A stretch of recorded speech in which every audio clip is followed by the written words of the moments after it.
bá Olúwa lọ sọ̀rọ̀ nípa ọ̀rọ̀ ìyàwó ẹ̀ tó bá dé mọ̀ kó wà nínú ẹgbẹ́ òkùnkùn pẹ̀lú Olúwa lọ́pẹ́ ilẹ̀ fà sókè má bá sọ̀rọ̀ o ṣé o mọ̀ kó ọmọ ẹ ti wá sí ṣèṣe lọ́ṣẹ̀gò ọmọ bíbí inú ẹ̀ tó ń fọ́.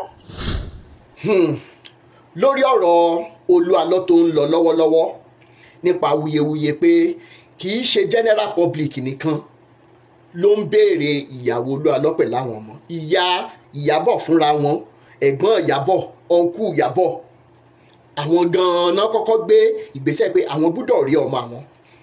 ṣùgbọ́n lórí bí ọ̀rọ̀ ẹ ṣe wá ń ká àwọn èèyàn lára àwọn responses tí mò ń rí both home and abroad, ẹjọ́ ẹ gbọ́ eléyìí kí n tó sọ tí mo fẹ́ sọ. bàbá yẹ bí ọ̀kẹ́ ẹ wo bí àwọn ṣe jẹ àgbàdo yìí tí wọ́n jẹ́ kanlẹ̀ tí wọ́n lè jẹ tán tó bá mọ̀ pé ọmọ bíbí Àdó Èkìtì ni ọ́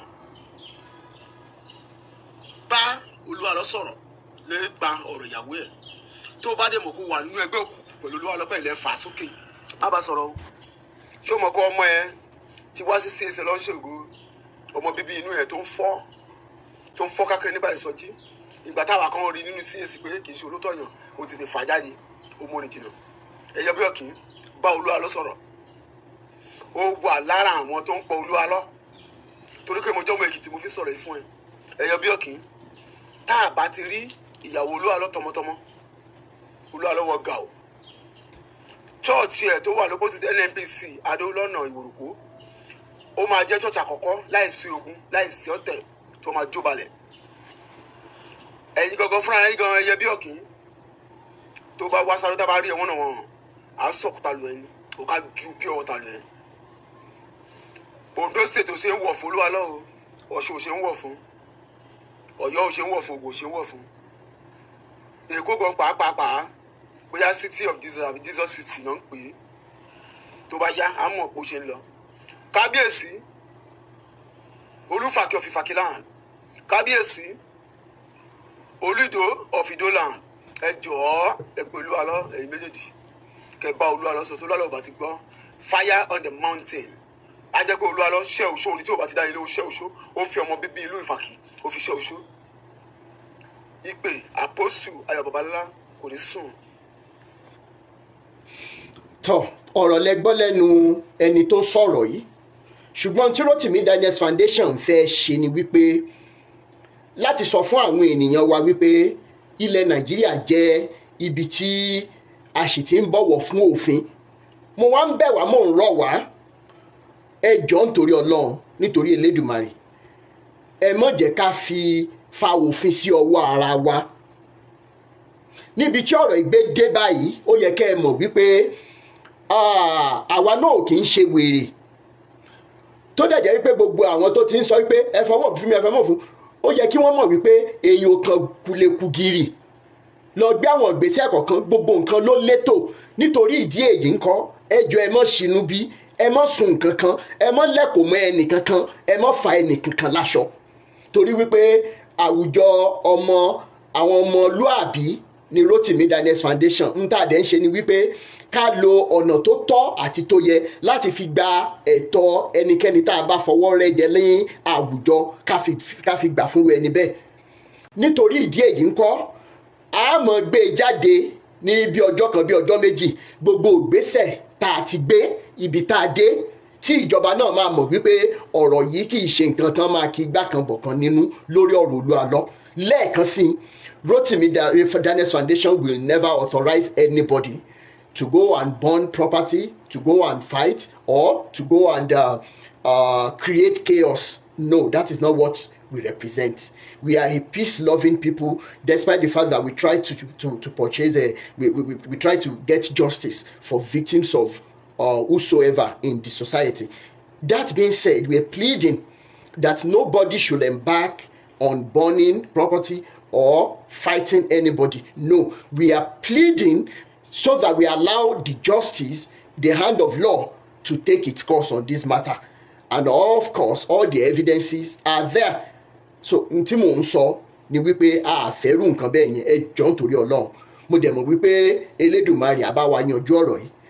Elédùmarè á bá wa yanjú ẹ̀ débi wípé OLU ALO máa fa arábìnrin jáde. Kó tiẹ̀ báyẹn sọ̀rọ̀ pẹ̀lú gbogbo agbára tó ní pẹ̀lú gbogbo ipò tó ní láwùjọ kó lo ipò àti agbára yìí àti ọrọ̀ tó ní kó bá wa fi wá Ìyábọ̀ pẹ̀lú àwọn ọmọ ẹ̀ jáde kí wọ́n dẹ̀ bá ìyá sọ̀rọ̀ kí wọ́n bá Major Obey sọ̀rọ̀ kí Sister Fúnkẹ́ náà rí àbúrò wọn bá sọ̀rọ̀ lẹ́yìn ọjọ́ tó ti pẹ́. We are not asking for too much, but still we are pleading with the general populace never to involve in any chaotic activity that can disturb the peace of the society. Kọ́láwọlé Tèmítọ́pẹ́ Ìbídòyè ń ṣe káàkiri tó sì jẹ́ mí lógún jù for now ní títí Ìyá Ìjẹ̀ṣà tó sọ wípé Ìyá Ìjẹ̀ṣà kọ́ ni àwọn sọ wípé kí Rotimi Daniels Foundation kí wọ́n go ahead láti bá wọn wá ọmọ wọn torí wípé ó sì máa mú ẹyọ ẹnìkan jáde one person láti 2018 Tèmítọ́pẹ́ tó bá ń gbọ́ báyìí lọ múra lẹ̀ wàá mú ẹyọ ẹnìkan jáde báyìí tí mo fún lówó wípé ó gbúdọ̀ wàá sọ nǹkan against ẹnìkankan tí ì ṣe pé bóyá personal experiences wọn náà sọ failure to do so ṣùgbọ́n àmọ́ ni kò má rẹ̀ náà we remain focused on making sure that Ìyá Ìjẹ̀ṣà gets to see her daughter again and the grandchildren. OLU ALO, it must be so. One, then two, Akéwì mo ti sọ fún ẹ pé wọn ò ní gbúrú ẹ mọ́ láéláé ó fẹ́ fi Rotimi Daniels Foundation àtọ̀rọ̀ OLU ALO ó fẹ́ fi gòkè ní kò dé sókè fún ẹ torí wípé dispensation tá wà lágbára òkè wà fáwọn olóòótọ́ àwọn tó ṣetán irrespective of the circumstances they are ready to stand up for the truth. Ìwọ fẹ́ jẹun ni wàá dẹ̀ jẹun ẹ gbọ́ ilé ìmúbọ̀. Bẹ́ẹ̀ni mélòó ló lọ wá sí ọ̀dọ̀ yín tó wá kí yín fẹ́ máa wò tí ẹ̀yin kò yọjú sí yín kò wá kí yín ni. Kò sí ìgbà kan kò yọjú sí mi nígbà kankan rí o. òun kọjá ń bí lọ ìdún ni mò ń sọ ẹ mo fẹ́ sọ ẹ. Ó kọjá ọgbà ìkọjá níbẹ̀ ni o ẹ̀ yà lọ́dọ̀ mi o. Ẹ máa mẹ́sọ̀ Yorùbá kọ́mọ Yorùbá ó gbọ́ ọmọ. Ẹ yà lọ́kọ̀ ó yà lọ́dọ̀ mi o. Èkó máa kọ̀ kọjá lọ ni a tó kọjá bọ̀ ni o ẹ̀ ṣe ẹ̀ yà lọ́dọ̀ mi o ẹ̀ kí ni o. Kí mo lọ sí Jesus City lọ́dọ̀ rẹ̀ gan lára gan ẹ̀ yà kí mi. Àfi mo bá rí kí náà tí mo bá dẹ̀ kí náà ní tí mo bá ti kí báyìí tí a ní ìṣẹ́jú kan ó ti àti ní kí máa lọ màmá kí máa lọ kí kúrò lọ́dọ̀ òun kí kúrò lọ́dọ̀ òun ló ti máa pariwo lé mi. ní Jesus City. Ní Jesus City bẹ́ẹ̀. Inú mi dùn pé ẹ gbọ́ ohun Kọ́láwọlé Tọ́pẹ́ yìí ní underground Tọ́pẹ́ Kọ́láwọlé yìí ó máa mú evidence ibi tí mo ti rán níṣẹ́ èdè tòrutòru tí ìṣòro ló volunteer tàbí kó jẹ́ wípé mi ì tí ì gbégbèsè láti ran ọmọ ẹ̀ lọ́wọ́ kó tó di wípé a tiẹ̀ wá decide rárá wípé dúró ná ẹ jẹ́ ká tiẹ̀ lọ gbọ́pọ̀n lẹ́nu ń pọ̀n hàn ká lọ gbọ́kàn lẹ́nu ń pọ̀n hàn ẹ mọ̀ wo àwọn fídíòsì tó tẹ̀lé ní tí mo fẹ́ sọ yìí màá tún mọ̀ ju àwọn míì sórí ẹ̀rọ ayélujára títí tẹ̀gbọ́n Ìyábọ̀ ni o títí ọ̀nkù Ìyábọ̀ tó kù ní fún wọn ní bàbá ni o gbogbo ẹ̀ lẹ́ẹ̀ máa rí mo busy gan ni o tí jẹ́ kí n ráyè ṣe gbogbo then we don't chase clout on social media we just want justice we want people to be treated equally okay ó dìgbà náà ire o àwa ń lọ bí iṣẹ́ nìyẹn. A gbọ́ pé ọmọ mẹ́ta ni Ìyábọ̀ bí fún. Bẹ́ẹ̀ni OLU ALO ṣé tòótọ́ ni àbí irọ́ ni. Òótọ́ ni ẹ̀wọ̀n mẹ́ta ló bí fún ọkùnrin làwọn mẹ́tẹ̀ẹ̀ta o. Màmá nínú ọkùnrin mẹ́ta yẹn kò wá sí ẹnì kankan nínú ọmọ wọn tí wọ́n àláwọ̀ láti ní kó máa pè yín gẹ́gẹ́ bí ìyá mọ́mì wọn. Kò sẹ́ni tó kàn tí ì pè mí nígbà tí bàbá Ìyábọ̀ sọ pé nígbà tí Ìyábọ̀ ti sọ tí ò ti pè mí mọ́ torí kò sẹ́ni tó ti lè máa pè mí nígbà yẹn so kó tó di pé wọ́n lọ sórí àṣẹ ní kò pé léètò tí ó fi tá lọ́ fi máa sọ pé ipe ṣe pé òun ṣe kínní ẹ ṣe lé òun fúnra rẹ̀ gan lọ fúnra rẹ̀ ló lé wọn jáde ta nínú ilé ló lé wọn sórí àkìtàn sílé àkọ́kù. òun fẹ́ rí wọn àti ìyá mọ́. òun fẹ́ rí wọn àti ìyá àtọmọ nígbà yẹn. Ó tó ní kó ṣẹ̀wá náà mú wọn lọ lóyìnbó. Ó ti rán nílùú òyìnbó bẹ́ẹ̀. Ilé àkọ́kù nílùú òyìnbó. Nílé àkọ́kù nílùú òyìnbó ló ti lé wọn jáde. Orí àkìtàn ni wọ́n lọ gbé tó ti lọ ń jẹun àwọn mẹ́rẹ̀ẹ̀rin. Ta ló sọ̀yẹ̀ fún yín màmá? Àti ẹ̀gbọ́n ẹ̀ ló sọ fún mi. Nígbà yẹn. Ní bíṣẹ̀ ọlọ́dún yìí náà ni níṣe tá à ń wá yìí. Ló ní wọ́n sọ fóun pé ipe mi báyìí ni àti pé fún ẹ̀mọ̀ mi gan Ìyábọ̀ ti kọ́kọ́ sọ fẹ́gbọ́n rẹ̀ nígbà tí ẹgbẹ́ pé ní ọdún tó kọjá. Pé òpé tíbi kan tó ṣẹlẹ̀ lé o pé bọ̀dá àwọn òyìn kan tó ṣẹlẹ̀ lé o. Pé ọkọ máa ń bá òsùn tó yára máa ń lò. Pé ọmọ máa ń bá òsùn pé ara máa ń ní òun tóun ò dẹ̀ ìdí ìfẹ́ kú pé torí oúnjẹ òun lẹ́nu gan. Ìyábọ̀ ní pé ọkọ̀ fẹ́ fún òṣogbo ó ń lo oògùn láti fi bá òsùn. Bẹ́ẹ̀ni mo gbọ́ bẹ́ẹ̀ ó lo oògùn nígbà tó ní tí agbáwo lọkùnrin ṣe máa bá ìyàn sùn kára máa ní nìyàn kára máa ro nìyàn màmá irú èèyàn wo ni Olú Alọ gan jẹ́ pásítọ̀ Olú Alọ tí gbogbo àwọn èèyàn mọ̀ sí wòlíì láìbísí irú èèyàn wo ni.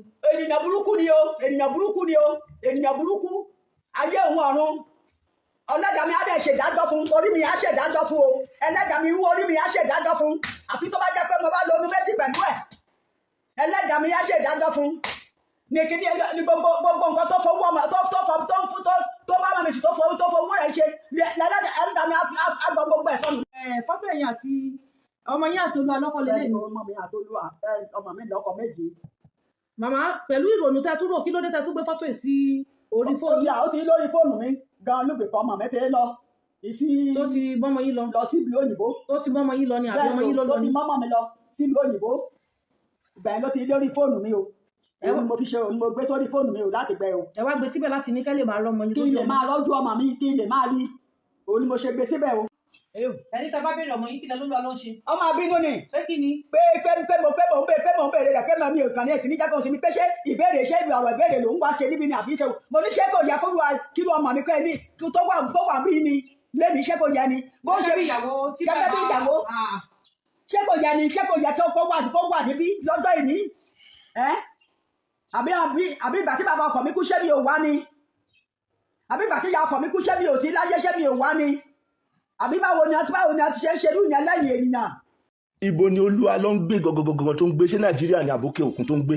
ṣe ló ń sákiri kó bá wá fẹ́ ṣe prógrámù níbí nìkan náà lọ máa dúró. so tó bá ti tún ṣe prógrámù yẹn tí wọ́n ti tún ọjọ́ kejì ọ̀tẹ̀ tó ń sá lọ. torí mò ń wò pé èèyàn tó wà ní Nàìjíríà tó wà lọ gbéyàwó sókè òkun. ṣé o bá kàn tẹ gbé sókè òkun àti ìṣèlú kan ìyàbá nìkan ṣe inú ìgbà tí bàbá rẹ kú ó ṣàyẹ kó gbé wá ó ṣàyẹ kó gbé wá. ìyẹn ló ya gbogbo èèyàn ní. màmá ẹ kọjú sí kámẹ́rà ọdún kẹlò tọmọ yín ti pè yín báyìí ni. ọdún kẹrin rèé ló ti pè mí bẹ́yìn. kí ló dé tí ò fi pè yín. mẹ́màá o èmi náà yé mi náà o. ìgbà tẹ́ wá sọ fún Olú Alọ pé ọmọ yín ò pè yín kí ló Olú Alọ sọ fún yín. ẹ sọ nǹkan kan o. ìgbà ó ní ibo Olú Alọ wá ló fẹ́ mú yín lọ tó ní ká mọ̀ sọ fún ọmọ Nàìjíríà ká má sọ. tẹ má sọ fún yàn kí n má sọ fún àwọn ẹbí mi kí n má sọ fẹ́nìkan kan ó ní kí n má sọ fẹ́nìkan ni torí pé kán máa mọ̀ ókè mo ní kó mú mi èmi náà ni mo sọ fún mi pé kí n mú mi lọ síbi kọ́mọ̀ mi níyà. ẹ sọ Yorùbá tó dá ọmọ Nàìjíríà. èmi ni mo ní kó mú mi lọ síbi tọ́mọ̀ mi wà o ló bá sọ pé ókè pé tóun bá máa mú mi lọ pé mi ní sọ fẹ́nìkẹ́ni òní méjì ṣe sọ̀rọ̀. wá ló a máa fún yín ní owó àbí. ó ló máa fún mi lówó. owó yẹn ti dá dúró dẹ́rẹ́ ó ti sọ̀pọ̀ ẹ̀ tẹ́lẹ̀ tó ń fún yín. owó yẹn tó ń fún mi yẹn kò stọ́ọ̀pù rẹ̀ torí pé ó ti fún mi kọ́mọ̀ mi tó lọ. ọmọ mi ni ó ti kọ́kọ́ ló ń fún mi tó wá kọ́mọ̀ mi tó lọ yẹn ló ti wá gbà lọ́wọ́ ọmọ mi pé òun á máa fún mi. èló ni owó tó ń fún yín màmí. 30,000 náà ló ń fún mi. lóṣù. 30,000 ló fún yín lọ́jọ́ ni àbí lọ́sẹ̀ àbí lóṣù. oṣù bí ẹ̀ṣẹ̀ jọ. bọ̀tẹ́ ní bá sọ yìí màmá ó máa kọ́lé fún yàn tó ra mọ́tò fún yàn. mọ́mọ́. ó ṣe wá jẹ́ pé ẹ̀yin ìyá ìyàwó tẹ bí ìyàwó ẹ̀ ló máa fún ní 30,000 naira lóṣooṣù. kí máa fi tún máa ṣe máa sọ pé kí ni àwọn ọmọ mi náà fún mi lé o mi yóò wí sí wí olùgbé tó. ẹlùyẹ bẹ́ẹ̀ màmá látìgbà tí Olú Alọ tẹ́ ló ti bí ọmọ yín lọ pé. iṣẹ́ àṣelà ni àṣeyèlà lákànṣepo àṣelà ni láṣẹ Èdùmàrè ní ìlú wa ní tìrẹ ṣe. The body of Christ must be thoroughly cleaned. Lady Fash ṣe wà bẹ́ẹ̀ ẹ̀yin ló kàn ẹ jẹ́ n sáré gbé yín sókè torí mò ń sáré jáde ń sìn. Lady Fash ẹ ní láti unmute o. Lady Fash BB Star ó yá ẹ bá unmute BB Star Empire. ẹ mọ̀ kálẹ̀ ìyá mi. ẹ kálẹ̀ dodo lẹ kú iṣẹ́ o. Yes ma. ẹ kú iṣẹ́ olúwa fada ọ̀dọ̀. èmi ò ní mọ̀ọ́sì láti sọ ọ̀rọ̀ tí sísá yẹn sọ mo fẹ́ sọ pé tọ́ni kẹ́ má gbára lé odò ọ̀pọ̀ tí bẹ́ẹ̀ lè fi dá ṣiṣẹ́ yìí tí ẹ̀ ní kó yàn mọ́ra iṣẹ́ yìí ò ṣe dá ṣe. kò ṣe dá ṣe. Nàìjíríà làwa wà adẹ̀yẹ tó ṣẹlẹ̀ adẹ̀tiwa ló tó gbọdọ̀ tẹ̀lé yín mi ò dẹ̀ ní padà lẹ́yìn yín. ẹ ṣe. lórí fàájà nation máa fàájà ni. bẹ́ẹ̀ni. agbódò yẹ mi sí òbí. ó ti di dandan. kí ọba tó òní àbí kí lọ́lọ́run jẹ́ sámú òní. ohun tóhun kóhun kó jẹ́ agbára tóhun kó gbà gbogbo ala náà ẹtì kọ́ lè pa odò wa lórí ètò yìí. ó sú mi o. wọ́n lè pa odò wa. ẹ bá ní ìdìwọ̀n lọ́wọ́ àwọn tẹ́fẹ́ wọn lọ níbi kan ní Nàìjíríà ẹ pè mí màá tẹ̀lé wọn débẹ̀. ok. èmi fara mi lẹ̀ gẹ́gẹ́ bí àwọn iṣẹ́ bẹ̀rẹ̀ ìwé màá tẹ̀lé yín débẹ̀. ẹgbẹ́ gbèsè mi tó bá ti jẹ́ ẹ pè mí. iṣẹ́ ara mi mò ń ṣe mi ò ṣiṣẹ́ for everybody I'm real estate agent ẹ pè mí máa fi ṣẹ́ mi ẹ̀ máa débẹ̀ àwọn onípìn tí wọ́n ti fi ìyà jẹ wá gan ó ti pọ̀ jù. wọ́n ní experience kan tí mo lè sọ pọ̀ mo ò ní sọ lórí live wọ́n ti pọ̀ jù àgbéṣòwò lọ sí ṣọ́ọ̀ṣì ìṣòwò bí yàn máa gbédé ẹ máa ní ká wá ojú ara ní ká kó owó sí wọ́n ti ní ẹ̀kántà pẹ̀lú pásítọ̀ ọ̀kan tó ṣe fún mi ó ní lọ fowó sójú àmọ́ wọn ní tẹ́lẹ̀ tí tó dé mo ti bá wọn lẹ́yìn mi ṣé ẹ̀ lè fẹ́ bá mi fi sí ni ọ̀rẹ́ mi tí mo mú wá sí ṣọ́ọ̀ṣì náà the same thing wọ́n ṣe lọ́ọ̀ fóun náà tó jẹ́ ní mímọ́ rẹ̀ kàkà èèyàn ńlá dẹ̀ ni wọ́n àwọn ọmọ tí ẹ bá lọ́lé àwọn nìkan lọ́mọ àánú mọ́tò wọn ò lè gbé mẹ́mbà ṣọ́ọ̀ṣì láàrin títì ṣẹ́yìn nìkan ni. àwọn olórí burúkú olóróró fún. ẹjẹ akọjọ wa. authentic baba. ẹ máa ní ìjọba ni ẹ lọ́wọ́ rìsíìtì ṣọ́ọ̀ṣì kò sọ orúkọ èmi àti yín bẹ́ẹ̀ ẹ lọ́wọ́ rìsíìtì. aláti bọ́sẹ̀ kí tó fi lè mú kí foundation yìí dé level bí tó dé àti bọ́ ìyá mi àdẹ̀ ní fáwọn tó ṣì wà bẹ́ẹ̀ àní fi wọ́n sílẹ̀ it is a fight to finish. àní fi wọ́n sílẹ̀ bẹ́ẹ̀ ni 23 years mo lò ní ìjọba kí n má dàgbà lórí láìpẹ́ ọmọ ọ̀dà lọ ọ̀dà bá fẹ́ kọjọ ẹjẹ́ àṣìṣe fọlùwà ni àwọn la máa kọ́ ẹjẹ́ kọ́ ikọ́ fẹ́ yọ póòsì wọ́n ní mi ò kàwé wọ́n lábájọ́ kàwé ẹ̀lọ́ ọmọ lábájá síbẹ̀ ọmọ tàmẹ̀dúkẹ́ mú síbẹ̀ mò ń ṣe ìjọba mọ́ bọ̀dá méjì ń jẹ́ fẹ́ fọ́lọ́ mi lọ́la ẹ bá ti kọ́ lọ́wọ́ mi nàìjíríà làwọn wà ẹ ṣe àwọn àbáyé kò sí wàhálà ẹ ṣe ìyá mi thank you so much ma.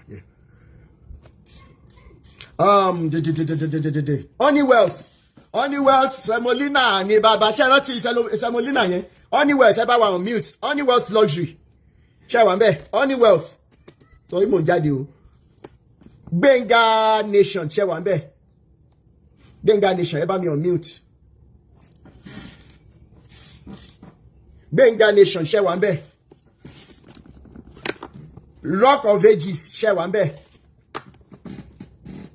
àbí Jùwọ́n ṣe wà ń bẹ ẹ jẹ́ mọ́ bá wa power tap àti fẹ́ ṣetán náà nìyẹn àti fẹ́ ṣetán Jùwọ́n ṣe wà ń bẹ ẹ kàlẹ́ bàbá mi yes sir.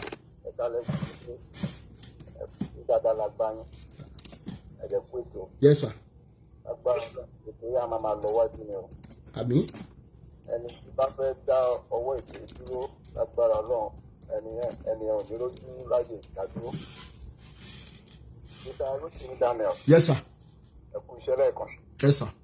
Èmi mo jẹ́ kan lára àwọn tí ó máa ń wà lórí ètò yìí from time to time. Kò dẹ̀ gbọ́ gbogbo nǹkan tó ń ṣẹlẹ̀. Ṣẹ́rí àfi ìránṣẹ́ Ọlọ́run tí ó bá ń lóye àbí tójú ẹ̀ ò là àbí tí ò mọ nǹkan tó Ọlọ́run ràn gangan la máa criticize ìlú ìṣèlú yìí because ètò bẹ́ẹ̀ ń ṣe yìí gan ẹ̀ ń fọ bọ́ọ̀dù Kristi mọ́ni. Bẹ́ẹ̀ni. ẹ̀ ń fọ ara Ọlọ́run mọ́ iṣẹ́ Ọlọ́run gangan lẹ́ ń ṣe yẹn. kí làwọn á pè ní iṣẹ́ Ọlọ́run tí ìdàrúdàpọ̀ tó bá wà nígboro tó wà nínú ìjọ tí ìyẹn ní iṣẹ́ Ọlọ́run àbí kí ìjọ ó mọ́ ó má ṣàmúlùmálà ẹ̀sùn kankan ní humanity first ẹni ìránṣẹ́ Ọlọ́run tó bá ti ṣe tako humanity tó jẹ́ first love your neighbor as you love yourself tó bá ti ṣe tako yẹn kì í ìránṣẹ́ Ọlọ́run kì í ṣe first prophet that is a first community prophet ó lè kọ́ fún ẹ̀sán rẹ̀ so humanity dem preach dem make sure pé ó kárí gbogbo ayé everybody kó mọ nǹkan tó ń ṣe kó mọ nǹkan tó gbà kó mọ ibi tó ń lọ yẹn gbọ́ngàn la support and this liberation has come to stay nothing will by any means pull it off. I'm in full support of this liberation. Anytime I'm in Nigeria, I work in Nigeria. Thank you so much. Everybody need the support you are. I'm ready to support. Back to the issues of OLU ALO. Ṣẹ́rí Ọlọ́run kó gbà wá ní. Mrs. Yemisi Alo tó jẹ́ ọmọ òbí. Ó jẹ́ èèyàn tí mo ti mọ̀ for long period of time. More than 15 years. To this time now ni mo ti mọ̀ madam yẹn. She's a very quiet person. Kò ń ṣe èèyàn tó ń sọ̀rọ̀, kò ń ṣe èèyàn tó ń jà. Gbogbo bó ṣe ń lọ ní táìmù ìgbà yẹn ni mo lè sọ díẹ̀ nínú ẹ̀. Because we grew up in the same place, we schooled in the same place, and then then, and we grew up in the same place. So gbogbo bó ṣe ń lọ ló máa sọ létí ìbọn mi gbà yẹn because we are close. Òun àti ìyàwó mi gan dia 5 and 6. So gbogbo bó ṣe ń lọ ló máa sọ fún ìyàwó mi tí mo wà wí ẹ̀. So ẹ ṣé bàbá mi, thank you so much, I really appreciate you. ALO ALO máa wá jáde bẹ́ẹ̀ ni, ẹ ṣé, thank you so much. Lady Fash, ó yẹ sáré bá mi sọ̀rọ̀. Ẹ kálẹ́ sir. Yes ma. Ẹ kálẹ́ everybody. Yeah. Ẹ kálẹ́.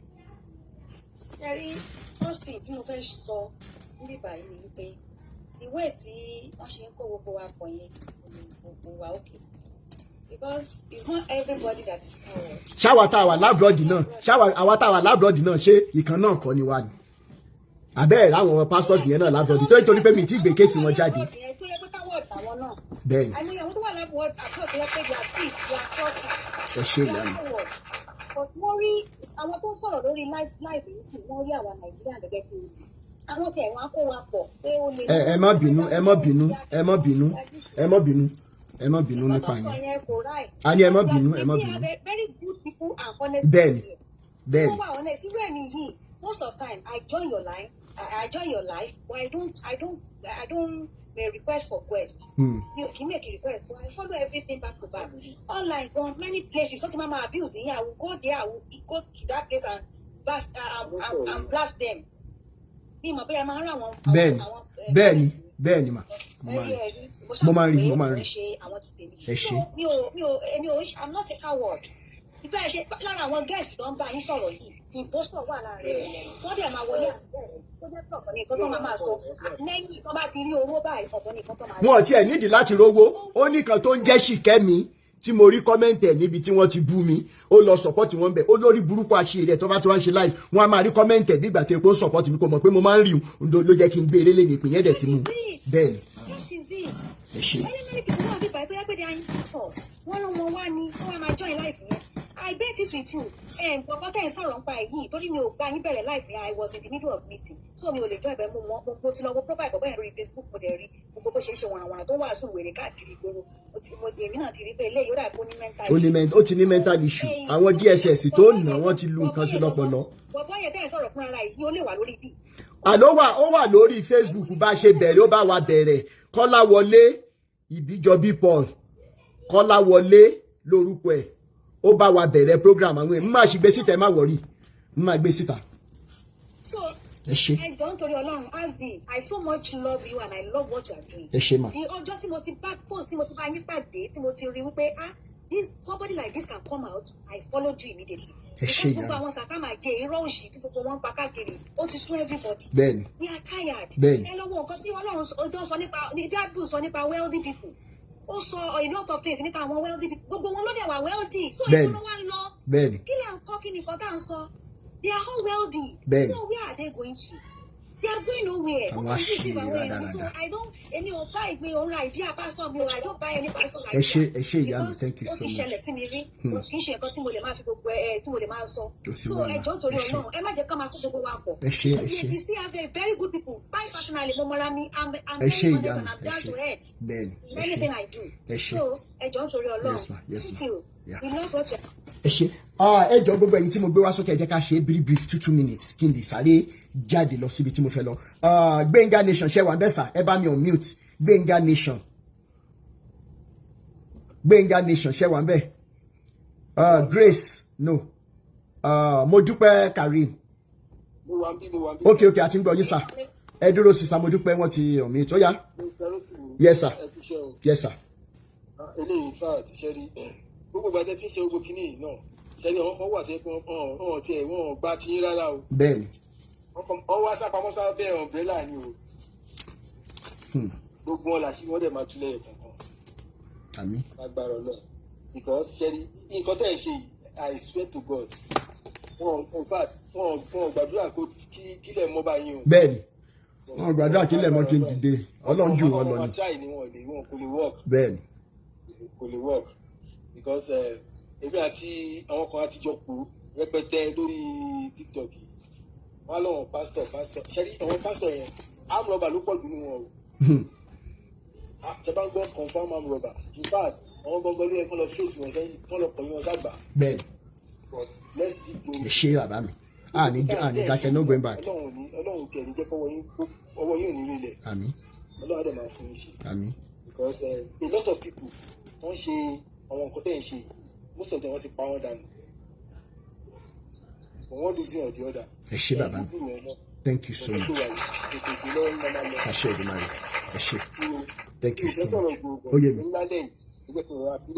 Okay sir. Next time tí bá tún wá màá continue with it. All right ẹ ṣé sir thank you so much. Gbogbo ẹ̀yin tí ẹ bá fẹ́ fàájà t-shirt tó láwọn shirt kan tí a roll out ní ọ̀fẹ́ ẹ kàn máa ní láti ṣètò delivery yín ẹ kàn sí Mo Samuel ẹ bá wọn ẹ lọ DM wọn ti ń fi sí comment section fàájà t-shirt available for free. Àwọn covenant partners àwọn RDF partners wọ́n roll out ti àwọn free t-shirts if you are interested please ṣé Mo Samuel ṣé ẹ mind kí WhatsApp number yín wà ń bẹ̀ tẹ́ ẹ bá mind ẹ lè fi sí comment section kí lè pé torí àwọn tó wà ní YouTube àti Facebook fàájà free shirt round neck okay what of us in the UK ẹ̀yin tẹ́ ẹ bá fẹ́ rà ní UK ẹ DM mi a sì ní few ones tó wà ní UK for sale ní UK ẹ jẹ́ kí n mọ̀ but a máa mọ bá a ṣe máa ṣe díẹ̀ so ìwọ tó bá ní interest lórí títí free one yẹn ẹ jọ̀ọ́ ẹ kàn sí Mo Samuel ẹ kàn sí wọn nínú DM wọn ẹ ṣé so ẹ kàn máa ṣe arrangement delivery ẹ ṣé sister Modúpẹ́ Karim ẹ bá mi gbóhùn sókè. Ẹ káalẹ́ brother mi. Yes ma. Ẹ kú ètò náà. Ọlọ́run máa fún yín ṣe. Àmín o. Brother tẹ̀gbọ́n yẹn wọ́n sọ̀rọ̀ tán sí wọn ní sọ̀rọ̀ tán. Wọ́n ní wọ́n ti pa wọn fún wọ́n ti ṣe kinní kan tí yóò ní rí bẹ́ẹ̀ lágbára Ọlọ́run lójú máa rí. Ara Kristi tẹ fẹ́ fọ̀ mọ́ yẹn Ọlọ́run á fún yín ṣe. Kò sí nǹkan kan tó máa ṣe yín tẹ̀sí ara yín ẹ máa jege torí pé òtítọ́ lẹ gbé dání. Ṣé wá rí máà tí ẹ sọ̀rọ̀ nípa yìí ó wá sọ fún yín pé ẹ kì í ṣe Ọlọ́run owó tóun fẹ́ tó lọ gbà yẹn òun náà lọ fi sanwó sukú ọmọ ẹ̀ tó bá pray pé kí nǹkan tó ṣẹlẹ̀ sí àǹtí yẹn ó ṣẹlẹ̀ sóun for the fact pé mi gan jẹ́ ọmọ Èkìtì ọ̀rọ̀ lady yẹn apart from that ó dùn mí gan ni because ṣẹlẹ̀ àwọn pásítọ̀ yìí tẹ bá rí wọn ẹ máa fi pé èèyàn Ọlọ́run ni ẹ máa wíṣ pé ẹni tó bá fẹ́ àwọn pípì ó máa wà òkè ó máa ṣe kí nǹkan torí pé I believe ló ń ka Bíbélì ṣe ọdún sáà àmọ́ pé ọ̀rọ̀ ẹni mi ni pé ọgbọ́n máa wò ṣe mi ni ó lọ pọ̀lọpọ̀ àti wàá rí wọn sìn ojú wa dẹ̀ ojú everybody ti là inú mi dùn sí ètò tẹ̀gbé sílẹ̀ inú mi dùn sí àwọn ọ̀dà tó ń gbé ti àwọn mùsùlùmí náà sílẹ̀ ṣẹ́rí ẹ̀sìn méjèèjì yẹn àwọn láti fọ̀ wọ́n mọ́ ni and then ohun tó tún wá ṣe pàtàkì sí mi ni pé mi ìfẹ́ kan gba ìran mi ṣé ẹ̀sìn lọ́wọ́ fi brain wash wa yìí in fact aláti mọ bá ṣe máa kó kúrò bẹ́ẹ̀ ṣe ń ṣe inú mi dùn sí gan ni Ọlọ́run dẹ̀ máa ràn mí lọ́wọ́ Ọlọ́run á wà pẹ̀lú yín mi ti àwọn ẹbí sista Yẹmisí ẹjọ́ bá wa bó ṣe máa protect wọn dáadáa. bẹ́ẹ̀ni àwọn kọ̀ọ̀kan ti ní wípé kí n bá wọn chat tá a bá ti parí ètò máa bá wọn chat. All right, thank you so much. Thank you so much. CAC Arúgbó Assembly. CAC Arúgbó Assembly. Ẹ kálẹ́ sà. Yes sir. Yes sir. Ẹ kálẹ́ sà ẹ kú iṣẹ́ náà. Adúpẹ́ fọ́lọ́run fún ìgbé ayé yín. Ẹ ṣé bàbá mi. Èmi ti sọ fún wọn lọ́sàn-án ìmúdẹ̀ sọ fún wọn nígbà náà ní another platform kan tá a ti jọ fàájà. Bàbá kan sọ̀rọ̀ lẹ́ẹ̀kan kó mọ ojú tá a jọ fà ń bẹ̀yẹn lẹ́nu. Èmi ò sí lára àwọn pásítọ̀ tó wá sórí burúkú nínú ìgbàgbọ́. Oníkálukú ló mọ ohun tó gbà. Sáà wọ́n ṣépè fún yín kò lè ràn yín mo declare fún wọn. Wọ́n torí yín gbàdúrà wọ́n kàn ṣeré ni. Ní ìdá ìgbé dání yìí ẹ máa ṣe lọ Ọlọ́run lọ́wọ́ sí i àwọn náà dẹ̀ fún yín ní support of prayer lábẹ́lẹ̀. Ẹ ṣé bàbá mi. Kọ́tún fẹ́ kẹ́ ẹ mọ̀ nìyẹn lọ́sọ̀tọ̀. Nọ́mbà 2 sà ṣe rí ọ̀rọ̀ Olúwa lọ́ kò ní agbára tó Adébóyè. Bẹ́ẹ̀ bá lè sọ̀rọ̀ Adébóyè tá Adébóyè jáde wá tó ní I'm sorry o bíbí bẹ́ẹ̀ ni tó bá kí n sọ táìtì kò ní wọ́n jọba ọ̀run who is Olúwa tí gbogbo ayé tó mọ̀ pé tí ò dáhùn tó bá gbé èṣù Mr. kò ní bí èṣù gbogbo adé lámú ẹ̀rọ èṣù bó ṣe wà yẹn sà iṣẹ́ tí ń lọ lórí ọ̀rọ̀ ẹ̀ tó lẹ́nu àwọn àmọ́ àgbààgbà CAC pọ̀ lórí platform bá ti sọ̀rọ̀ wọ́n dẹ̀ mo bá ṣe sọ̀rọ̀ ẹnì kó wá bẹ̀ tó máa ń wá bíbà tó ti rí mi ń rí tó lóun jẹ́ sí kẹ́mi mo sọ fún lẹ́ẹ̀kan yẹn pé kó máa gbẹ nínú iṣẹ́ ìránṣẹ́ mi àṣẹ torí èmi ò kí ń ṣe ẹni téèyàn ń yájú sí I'm in pain for 30 years láì lójú méjì ṣé wọ́n bí mi báyìí ni mo mọ tí mo ń là kọjá sà mo dẹ̀ mọ tí mo gbé lọ́wọ́ ṣé ní tí mo gbé lọ́wọ́ yẹn náà lẹ gbé lọ́wọ́ sà òdodo ò ṣe yípadà kò ṣe yípadà bẹ́ẹ̀ ni bá dẹ̀ pọ́n ìrọ́lẹ́wé fún sínú ọdún àṣírí rọ máa tú sà bẹ́ẹ̀ ni àṣírí rọ àwọn pásítọ̀ sì ti wá tú báyìí àṣírí rọ wọn ti tú máa fọwọ́rọ̀ ọmọlọ́mọ ń di fọwọ́rọ̀ ọmọlọ́mọ lọ́yàn gbẹgbẹgbẹ ìṣoríṣiríṣi máa lo àwọn ọmọ ọlọ́mọ láti fi dájọ́ síbẹ̀ náà àdẹ̀rù onúkúwàdà ẹ tẹ̀síwájú láti sà ẹ máa bá ṣe yẹn lọ o àwọn ń fàdúrà ràn yẹn lọ́wọ́ àwọn pásítọ̀ máa sọ̀rọ̀ ní platform yẹn ẹni tó sọ̀rọ̀ lẹ́ẹ̀kan yẹn lè sọ nípa bá a ṣe jọ fàájà ń bẹ̀rẹ̀. wọ́n tiẹ̀ ti fi bàbá mi wọ́n ti fi sí comment section ní nǹkan tẹ́ fojú wọn rí bẹ́ẹ̀ bẹ́ẹ̀ ni wọ́n ti fi sí comment section ẹ ṣé bàbá mi ẹja fọra kristi yẹn kó mọ kí àlàáfíà lè jọba ká má ṣerú ẹ̀sìn bẹ́ẹ̀ni bàbá wa ṣerú òyìnbó àwọn tó ń ṣerú ẹ̀sìn kí ló ṣẹlẹ̀ ẹ ṣé ẹ wo Ọlọ́run àná yìí lọ́wọ́ ẹgbẹ́ máa tẹ̀síwájú ẹ ṣé bàbá àbàdé bí kọ̀ọ̀kan lápẹ̀rẹ̀ ọmọ pẹ̀lú àná ń lọ ṣẹ̀wọ̀n àwọn ń lọ ṣẹ̀wọ̀n bẹ́ẹ̀ni ó ti di dandan ó ní lọ́yà jù bẹ́ẹ̀ lọ ó ní adájọ́ jù bẹ́ẹ̀ lọ nínú chọ́ọ̀chì ẹ̀ ó ń lọ ṣẹ̀wọ̀n nílé ìkúra wọlé tó bá ti produce àwọn ọmọ mẹ́ta àti ìyá wọn èmi mọ̀ bá ṣẹ̀wọ̀n ẹjẹ́ máa bá ṣẹ̀yẹn lọ sàn ẹ ṣé sà. ẹ ṣé bàbá mi thank you so much ẹ ṣé. ẹ jẹ́ kí n play kó mọ́ dà ìgbà tó pé mò ń wá àwáwí kí n tó round up in few minutes. Mo ń bọ̀.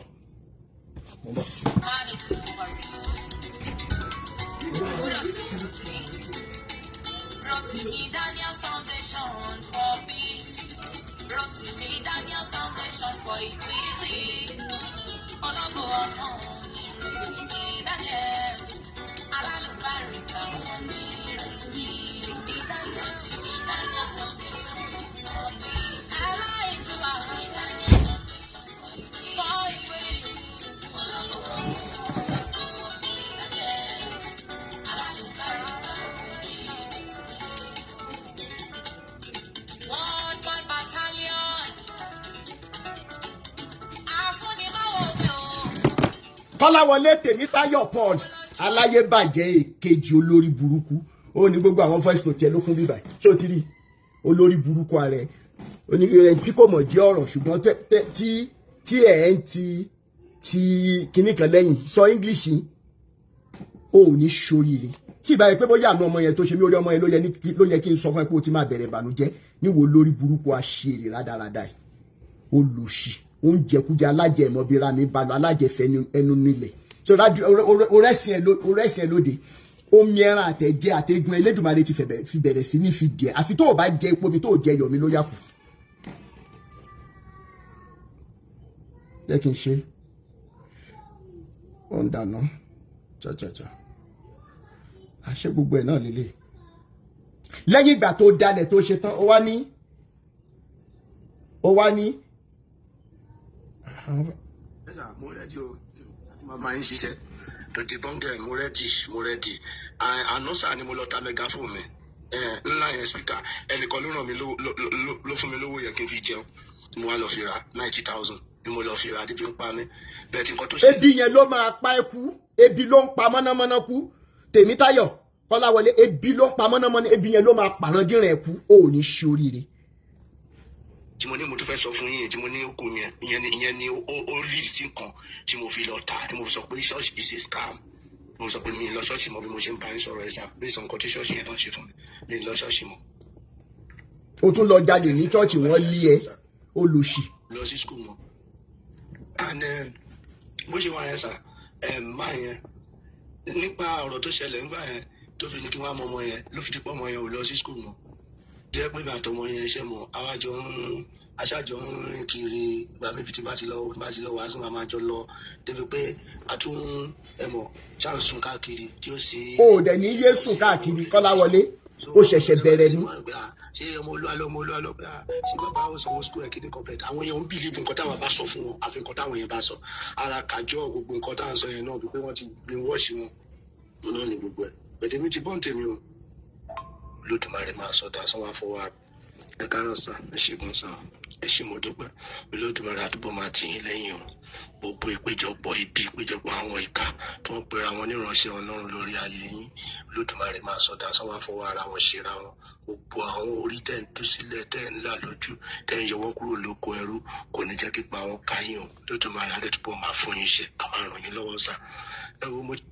olórí burúkú wọ Tèmítáyọ̀ ṣé ọmọ pé wọn ló ń ṣe àdúrà yìí àbí kí ni mo ṣe fún ẹ tó ń ṣàdúrà torí wípé mi ìwà dá sí ọ̀rọ̀ ọmọ tó lọ wò ní kọ́ọ̀tù ọmọ tí wọ́n ní gbé fún ọmọ yẹn ti dọmọ lọ́mọ látẹ̀lé lọ òun ló ṣe ń ki ọ̀rọ̀ burúkú mọ́lẹ̀ ló lọ sórí péjì mi ló lọ ń ṣépè fún mi èpè yẹn máa jàrán dínrìn bẹ́ẹ̀ ni bóyá bàbá alákùn bàbá ẹ̀ ṣiṣẹ́ owó sí mi lọ́wọ́ wà sọ. ẹ mọ̀ pé nìkan sọ̀rọ̀ Àgbàlá Gabriel lánàá sẹ́ẹ̀bà máa ẹ̀ mo rẹ́dí àti sọ nǹkan tó ṣẹlẹ̀ láàrin ìwádìí ó tún ní ẹnìkan náà tí mo bá yín ṣáàtì tẹ́bá obìnrin ṣáàtì wa nígbà yẹn tí mo fi sọ pé tí bá ti kí ẹ dáta ó láwọn nǹkan tó transparent sí tẹ́bà máa mo nídìí àtúntì sọ fún yín náà àwọn ìyẹn tí ẹ máa yà yín lẹ́nu nǹkan tó ṣẹlẹ̀ níbẹ̀ yẹn tó ń dẹ̀pẹ̀rẹ̀ àwọn ní ìránṣẹ́ Ọlọ́run pásítọ̀ tó popular ni tẹ́bá wo kíní ẹ̀ ní kíní.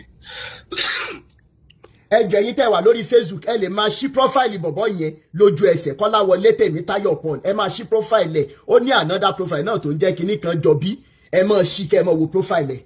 ọ̀pẹ ní Ìdòwú ilé ọ̀bádé ó wà lórí gbogbo kinní ó ní rìjíìmù lé kúrò ó ní ó kúrò ní rìjíìmù tó lọ dá ṣọ́ọ̀ṣì ẹ̀ sílẹ̀ sá tó lọ ń ṣe fellowship. ìlú yọ̀màdé yẹn ni wọ́n ti mọ̀ wípé olè níná fi wá lé.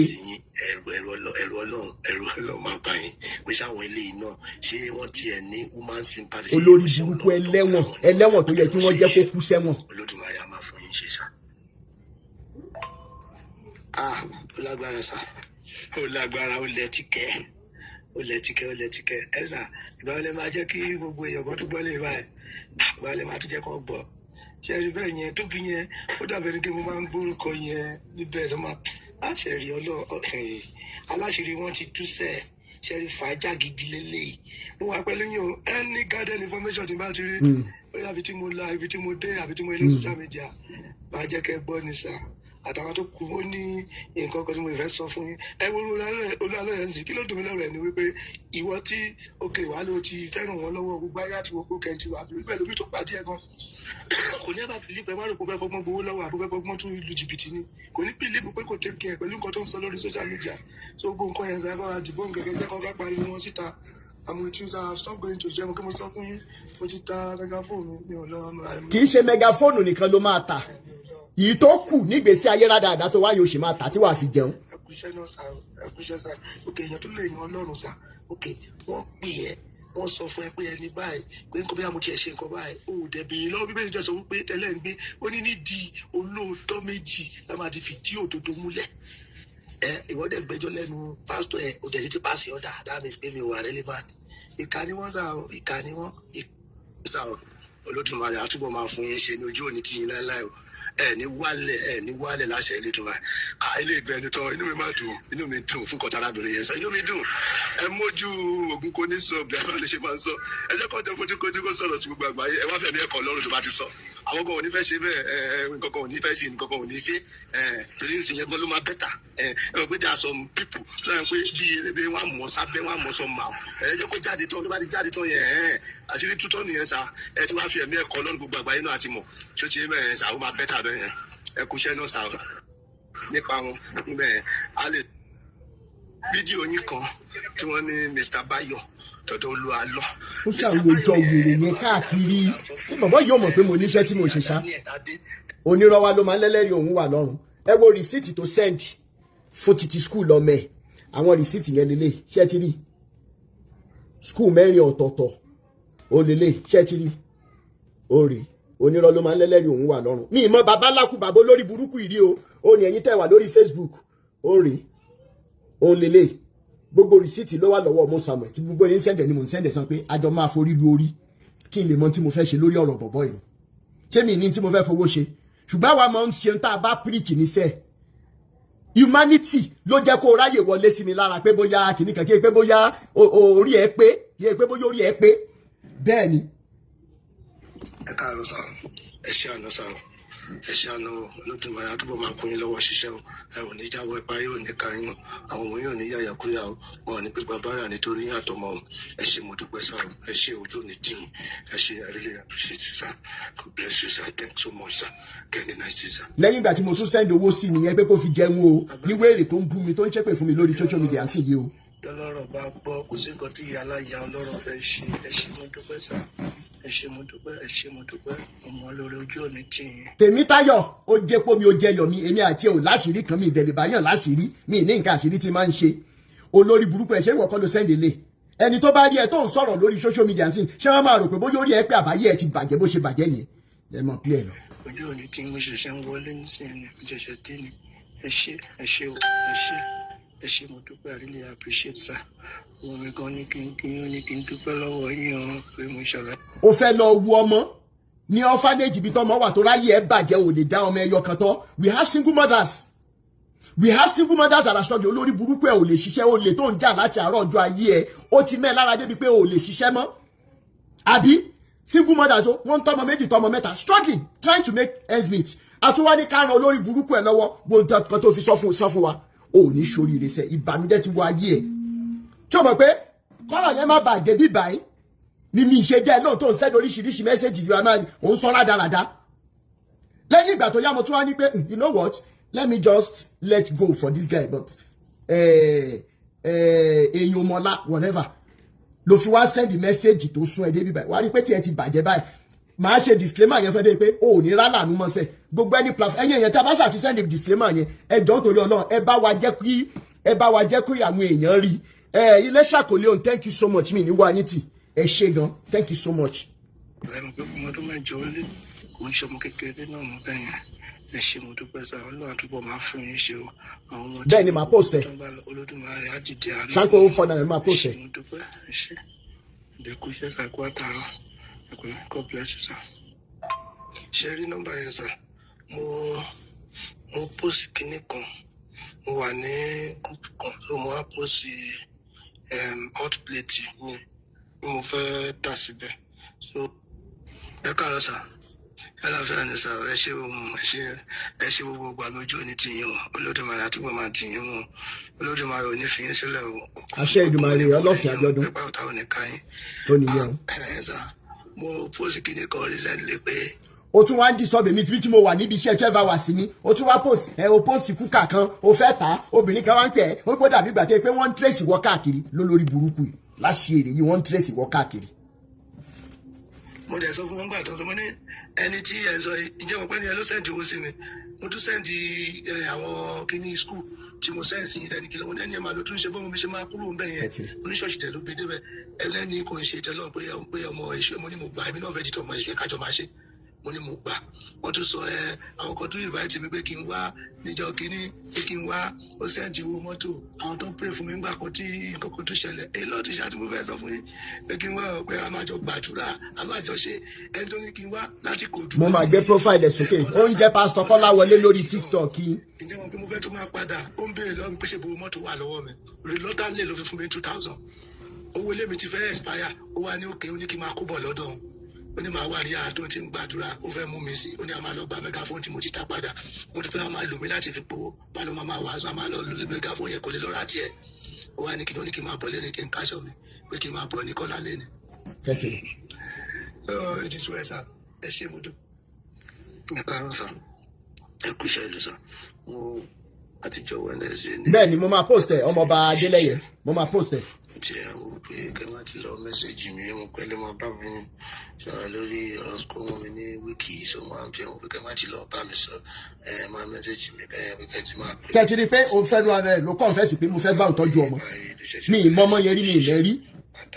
torí mo ti sọ méjì mi mọ nǹkan tó ṣẹlẹ̀ sílẹ̀ ẹ̀kọ́ iṣẹ́ sá Olódùmarè á máa dín yín mọ́ ogun oníborí yín ọ̀tá onírin yín gbé. ọ̀gá mi ẹ̀ka sùn sá ẹ̀rọ sá ẹ̀kú iṣẹ́ ìlú sá ẹ̀ sá mo fẹ́ kẹ́ lísìn sí voice note ṣe rí àwọn nǹkan tí mo sẹ́ndì sí wọn ẹ bá wo orí péjì ẹ̀rẹ́ nìkan tó ń pè ní Ọláyínká Ọláyẹmí ṣé mo kọ́ lọ. anyways nígbà tá a máa wí lọ wí bọ̀. ẹ̀ka sùn sá ìdí tí mo fi sẹ́ndì fídíò ìsìn yín ṣe rí. anyways gbogbo tó ṣàbàdé owó àtowó now lẹ́yìn ìgbà tí mi wá dá lóhùn ó wá send message tán lẹ́yìn ìgbà tí àṣírí ẹ̀ ti wá tú ó wá ní sir you promised me to support me to go and visit my son when you are about to send me to Ekiti State and court date is next week as well as 11th of June Wednesday. Sir, I've been begging you since you claim I offended you. Mo claim bó ṣe mí àbò hùwà bàjẹ́ ìwà ọ̀dàlẹ̀. You can imagine. Like I said before, lórí burúkú yìí olè tó ń jà látọ̀rọ̀ ọjọ́ ayé ẹ̀ kò lè ṣiṣẹ́ kankan mọ́ wọ́n ra ọ̀kadà fún ẹ olówó ń dùn ẹ ò lè lo ọ̀kadà lórí burúkú àṣìírè tó máa pasán tógun máa fẹ́ jẹ ẹ̀wẹ̀ yìí. Ẹ lè imagine kí irú eléyìí wá ní location mi lọ́wọ́ kí irú eléyìí kó ní location mi lọ́wọ́ ní Nàìjíríà gbà mo ti dé o báyìí o jẹ́ ṣé eléyìí ò ní pé àwọn tó máa wá ju nǹkan sínú ọtí folúwẹ̀. Ẹ wá wò bó ṣe ń ṣẹ̀sìn káàkiri ayé ẹgbọ́n yìí tí ìyá alájẹ kọ́tù náà sọ ẹ wá wò pẹ̀lú àwọn tó pè látòrí wáṣà pé wọ́n mọ̀ káàkiri ìrandíran ẹ máa ṣe agbeni níwò lórí burúkú yìí níwọ̀ kan yìí wọ́n ní wọ́n kọ́lá wọlé ìwọ tó ń kọ́lá jáde yìí tó ń kọ́lá rí àkìtàn ìwọ tó ẹ̀ka mọ̀ pé ní kọ́lá rákìtàn tó ń pè ń kọ́lá wọlé ó ní nísìnyí mọ́ ọjọ́ tèmi ló ti kàn dín nínú yọ àdàbí tó bá jẹ́ pé mo lonú méjì pẹ̀lú àdàbí tó bá jẹ́ wípé kì í ṣe ẹkún ìyá àjẹsà ló ń jẹ mí lógún lójoojúmọ́ pé ìyá yìí ò gbúdọ̀ sunkún mọ́sẹ̀ tó bá jẹ́ ìyá mi nìyá ẹ̀ ṣe máa dákẹ́ àdàbí tó bá jẹ́ pé kò rí bẹ́ẹ̀ ló yá kù. ó ṣàwá sọ gbogbo ẹ̀ lọ́wọ́ ní you are now seeing me as your number one enemy. mi ìdá lóhùn ó ní gbogbo mẹ́sẹ̀jì yẹn lélẹ̀ mi respond sí o rèé o. But no problems. I strongly believe one thing that is certain is that Olódùmarè will actually do what he will do in life of my son. Olórí burúkú ẹ̀ ń sọ Elédùmarè. Ìwọ fúnra ẹ ti bà ayé ọmọ yẹn jẹ́. Ìwọ fúnra ẹ ti jẹ ayé ọmọ yẹn mọ́ ayé náà. Ìwọ nífẹ̀ẹ́ ọmọ yìí ló sẹ́ndì irú àwọn important message bẹ́ẹ̀ yẹn sẹ́ni tó promise ẹ lówó. Ó ní ṣoríire lẹ́ẹ̀kan sí. Mo máa gbé ẹ jáde ìjọ mẹ́ta gbáko ni màá fi máa post fídíò lórí ẹ tí màá mọ táwọn èèyàn máa ríro èèyàn tó jẹ́ pé olórí burúkú èèyàn ni wọ́n gbọ́dọ̀ fún ẹ níṣẹ́ ó gbọ́dọ̀ ra láàánú mọ́ láyé yìí bó ṣe bá kú lélẹ̀ bye ni. Next tomorrow is my son's court date, sir, but it seemed like you are not a forgiving person based on the fact that you promised me before and you decided to lock up just because of a mistake that I did not lie to you and I still apologize. Olórí burúkú ẹ, ìwọ ṣe mistake. Ó ṣe mistake, ó lọ gba nǹkan lẹ́kìtì. Life ẹni tí mo rán tẹ̀lé ẹ gan, life ẹni yẹn go save. Life arábìnrin yẹn go save. Tẹ́ bá rí tó sọ fún mi nípa arábìnrin tí n bá parọ́ kọ́ lọ́n fìyà jẹ mí gbogbo fẹ́sùn tìyẹn ló wà bíbá. Lady yẹn ó tiẹ̀ ti tóbi jù àwọn ò tiẹ̀ tètè rí mọ́tò. Ó yẹ káwọn wọ mọ́tò ní gáràjì ṣe ló ní káwọn lọ wọ sọ́lẹ̀ torí pé kò fẹ́ sanwó kíní kan nígbà tó mọ̀ pé yẹn ti tú àṣírí ẹ̀ fún mi. Ní olórí burúkú játijàti yìí. Ní olórí burúkú játijàti ẹ̀. Bó ṣe ń jẹ pọpọ́ọ̀fù bẹ́ẹ̀ ló ń jẹ gálà ló ń jẹ kíní. Lady yẹn wá fi maturity ó fi pádànù. Ìyẹn náà gbére ó ti forí gbèpè lọ́dọ̀ yẹn náà o. Tí ó mọ̀ pé yẹn ṣì máa sọ fún mi wípé ó lo fóònù Ìyá Ìjẹ̀ṣà láti fi ra airtime lólórí burúkú olè játijàti. Fóònù ìyá ń yá ní ìyá tó yẹ ká fún lówó. Ìwọ̀nba tá a rèézì pé ẹ bá mi fún Ìyá Ìjẹ̀ṣà lélẹ̀ ṣé owó yẹn tó nǹkan kan.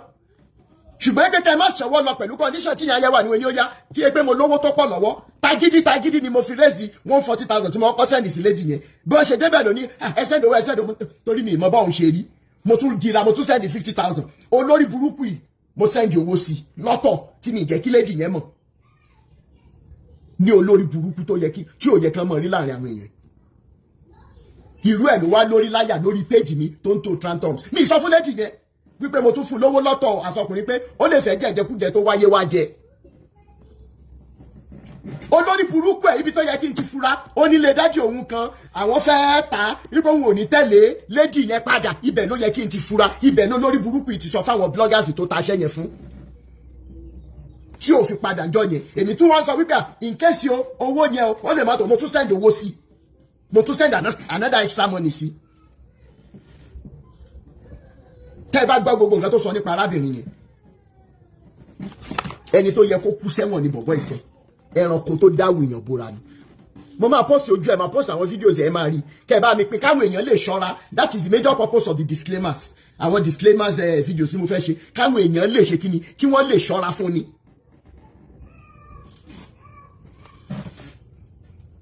I'm on my way for my son's court today. Please, I'm in the court and my son's matter will come up by 9 a.m. And I just want to confirm if I should tell the court about your promise to sponsor him through his primary school and it will commence by September, which is going to be another year in school calendar. But I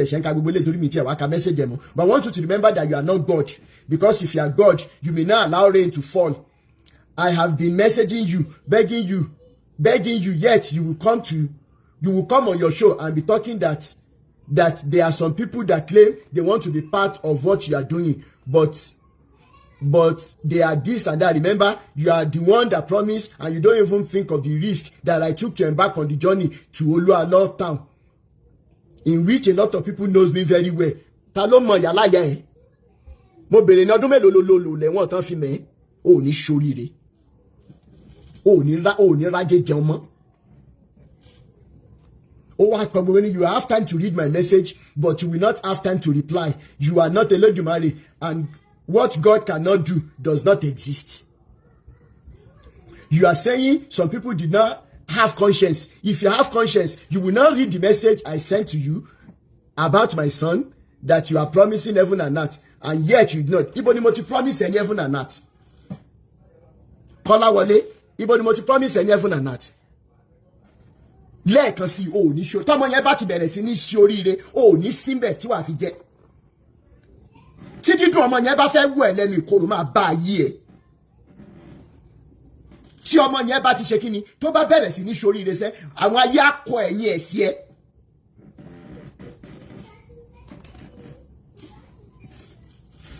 If you like, take my matter to your show and my pictures, I don't care. You are not my son's God, and son's God that will decide his well-being. Èmi náà wá dá lóhùn, ibi báyìí ni mo ti dá lóhùn torí mi ní parọ́. I thought, Mocheni number 1, I thought those you shared the information with promised you heaven and earth, starting from rent of 150,000 naira. Number 2, you claimed I sent you because I felt you are cheap. You are really a very useless man, for real, that is hiding behind human skin. Would you want me to show you people who I could depend on? Yet I chose you, thinking you are truly repentant. And so you could see that no matter your past, somebody out there can still trust you. Intimo send this in so you. Number 3, oh, you think I didn't know what you did with Ìyá Ìjẹ̀ṣà's phone by using her account to buy airtime? Torí kò mọ̀ pé mo mọ information yẹn tẹ́lẹ̀. Ká ló mọ̀ ni ìbá ti block mi. Wọ́n tún fi phone Ìyá Ìjẹ̀ṣà, wọ́n tún fi jalè. Because a leopard can never change its spots. Number 4, me trying to put your son through elementary school doesn't mean I owe you or your generation anything. I am only trying to do my best, and imagine how terrible you are that you compare me with pastors that I talk about.